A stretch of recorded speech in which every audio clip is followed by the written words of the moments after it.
Welcome back नाजरीन। समीना पाशा साहिबा, आज एक बड़ी डेवलपमेंट आदिल बाज़ई साहब वाली सीट भी थी जिनको सुप्रीम कोर्ट की जानिब से रीइंस्टेट कर दिया गया। अब इसमें तरीकाकार ये है कि दो एफिडेविट होते हैं, एक पार्टी के सदर की जानिब से और एक वो उम्मीदवार आज़ाद जो किसी भी सियासी जमात में शामिल हो रहा होता है।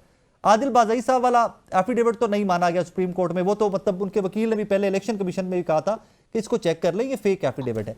अब वो जो पार्टी के सदर हैं जो उनका एफिडेविट सबमिट हुआ होगा इलेक्शन कमीशन में, उसका क्या बनेगा?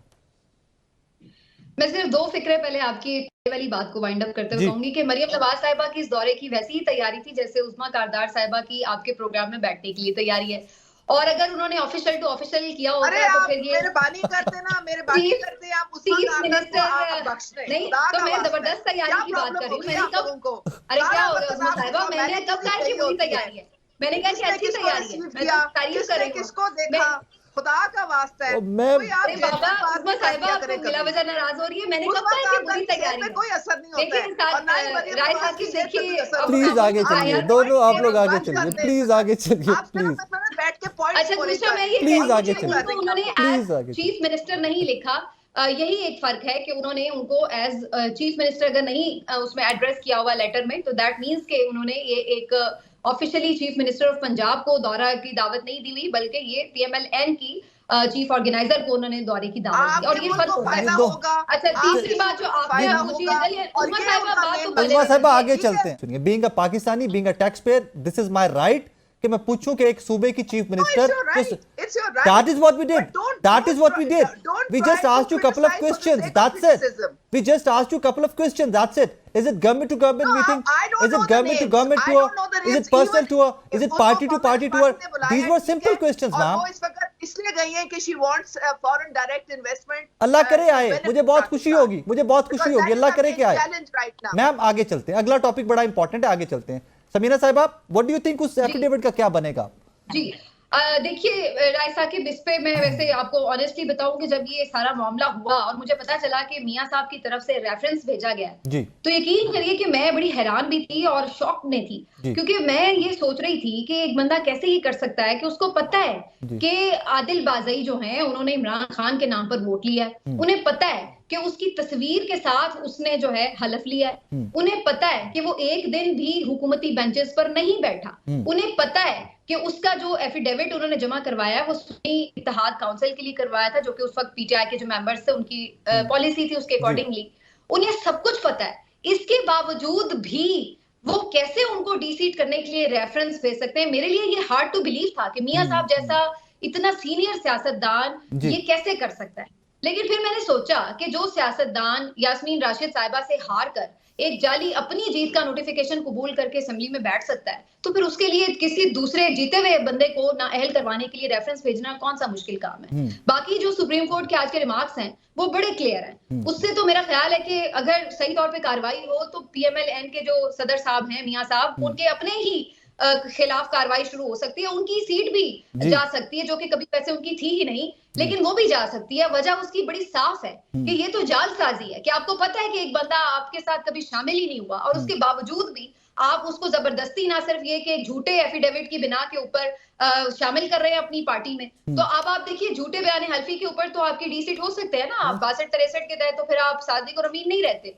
तो मियां साहब बार बार सादिक और अमीन नहीं रहते, तो अब क्या किया जाए? तो मेरा ख्याल है कि अगर तो अब मसला ये है कि यहाँ हमारे जो इदारे हैं वहां पर उनके हमदर्द बैठे हुए हैं, तो उनके खिलाफ कार्रवाई तो शायद मुश्किल ही हो, लेकिन इस चीज ने आपकी जो सियासत है ना उसकी कलई जरूर खोल दी है। ये बता दिया है कि पीएमएलएन वोट को कितनी इज्जत देती है, ये बता दिया है कि जो मियां साहब की 40 साल की सियासत है वो जब अपने इख्तितामी मराहिल में है तो वो किस किस्म की सियासत कर रहे हैं। तो मेरे लिए तो ये बहुत अफसोसनाक मरहला। उस्मा साहिबा, आपने सुनी समीना पाशा साहिबा की गुफ्तगू, ये एक टेक्निकल सा नुक्ता था लेकिन ये बड़ा बारीक नुक्ता भी था एट द सेम टाइम कि जो मियां साहब की जानिब से रेफरेंस भेजा गया, ऑब्वियसली वो साइंड रेफरेंस है ना, मियां नवाज शरीफ साहब के उसके ऊपर सिग्नेचर हैं।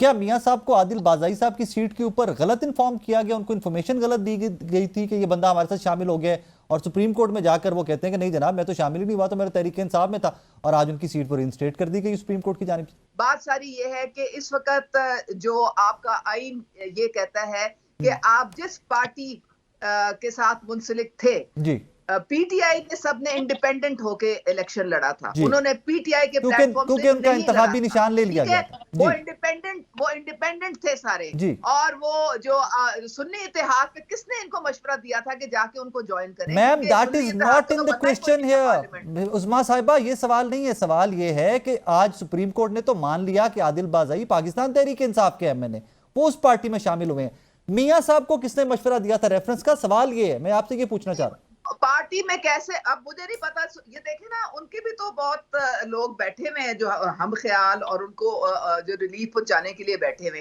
वो अच्छा, कैसे जो थे इलेक्शन कमीशन में आप कह रहे के तो वो बंदे हैं ही नहीं ना, उन्होंने इलेक्शन उस प्लेटफॉर्म पे मैम, लड़ा था। आप कैसे कह रहे हैं उस्मा साहिबा, आर यू सेइंग कि आदिल बाज़ाई साहब को रिलीफ देने के लिए आउट ऑफ द वे गैर कानूनी तरीके से रिलीफ दिया गया उनको? आप मुझे आप आइन पढ़ लें। आइन क्या कहता है? आइन कहता है कि ये सारे इंडिपेंडेंट इन्होंने कंटेस्ट किया था और इनको 3 दिन इनके पास होते हैं कि जिस भी जाके पार्टी को ज्वाइन कर ले, और इन्होंने सारों ने जाके सुन्नी इत्तेहाद को ज्वाइन कर लिया था। आप जाके आइन पढ़े मैडम। तो यही तो बात है, मैम यहाँ पर यही तो सवाल है ma'am. This is the question here, this is the question है, that is exactly. You see, the point is कि Supreme Court is not supposed to rewrite the Constitution. Ma'am यहाँ पे कैसे रीराइट कर दिया उन्होंने? यहाँ पे कैसे रीराइट कर दिया? इमेजिन कीजिए उस्मा साहिबा, मेरी गुजारिश सुनिए। इमेजिन कीजिए कि आदिल बाज़ाई साहब के वकील ने इलेक्शन कमीशन से पूछा कि यार हमें वो एफिडेविट ही दे दे जो नून लीग कहती है कि आदिल बाज़ाई ने हमें दिया, वो एफिडेविट तक नहीं दिया इलेक्शन कमीशन ने। मैम इसमें रीराइटिंग कहीं पर नहीं है, कहीं पर भी नहीं है। I don't know what made you say that, कि आपको कैसे लगा कि सुप्रीम कोर्ट रीराइट कर रही है? यहां पर कुछ भी नहीं है ऐसा। ये आदिल बाज़ाई साहब की एक सीट है बलोचिस्तान से जिसकी आज फैसला है, उस सीट की बात कर रहा हूं। शायद आप मिक्स कर रही हैं। वो तो खुद मान रही हैं कि उन्होंने सुन्नी इत्तेहाद काउंसिल ज्वाइन की है, वो तो खुद अभी कह नहीं रही कि सबने सुन्नी इत्तेहाद काउंसिल। तो जब उन्होंने मान लिया कि सुन्नी इत्तेहाद काउंसिल ज्वाइन की है, तो फिर रेफरेंस क्यों भेजा? बीएलएन में तो इसका मतलब वो कभी ज्वाइन किए ही नहीं। तो रेफरेंस क्यों भेज दिया? उस्मा साहिबा, रेफरेंस क्यों भेज दिया मियां साहब ने?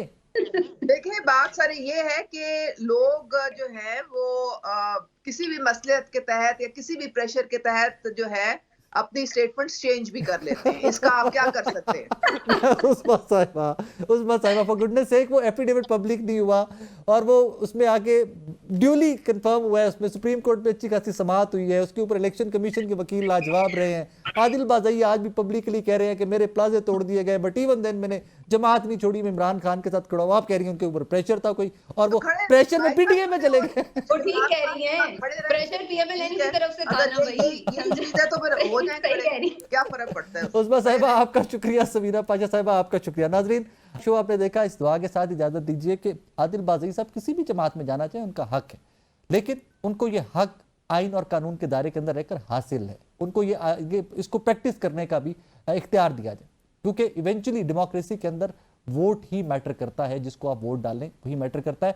और रही बात मरियम नवाज साहबा के दौरे चीन की, चंद सवालात हर पाकिस्तानी आज पूछ रहे हैं कि सरकारी दौरा था, गवर्नमेंट टू गवर्नमेंट था, पार्टी टू पार्टी था, प्राइवेट विजिट था, इसके ऊपर बात बहुत की जा रही थी। कुछ सवाल उनके जवाब खोजने की कोशिश की। I am sorry to say that, मुझे तो कोई ऐसा सेटिस्फैक्टरी जवाब नहीं मिले उनके। I hope and I pray कि पंजाब गवर्नमेंट जो है वो बहुत जल्दी इसके ऊपर फर्दर डिटेल्स लिया है कि जनाब फलां डिपार्टमेंट में फलां सरकारी लेवल के ऊपर या कुछ इन्वेस्टमेंट के लिए हमारी मुलाकातें हुई हैं, और इन डेज टू कम आपको और मुझे कुछ अच्छी खबरें भी सुनने को मिले। इसी दुआ के साथ इजाज़त दीजिए, अपना बहुत सारा ख्याल रखिएगा। अल्लाह हाफ़िज़।